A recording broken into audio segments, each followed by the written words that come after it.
కుండీలో కొమ్మ నాటితే చాలు పెరిగేసే మొక్కలు బోల్డని. పూల మొక్కలైతే గులాబీ, మందార, మల్లె, బొండు మల్లె, డాలియా, బోగన్విల్లా ఇలా చాలా వరకు మొక్కలు కొమ్మలతో చక్కగా వచ్చేస్తాయి. నర్సరీలో కొనాల్సిన అవసరం లేదు, విత్తనాలు వేయక్కర్లేదు.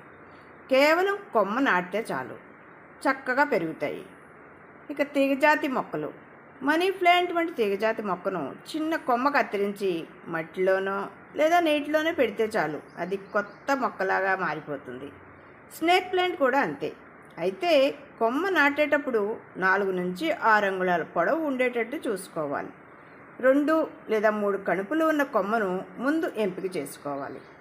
కొమ్మను నాటే ముందు కొమ్మ కింది భాగంలో ఉన్న ఆకుల్ని తీసేయాలి. కొమ్మను నిలువుగా కాకుండా ఒకవైపుకు ఏటవాలుగా కత్తిరించాలి.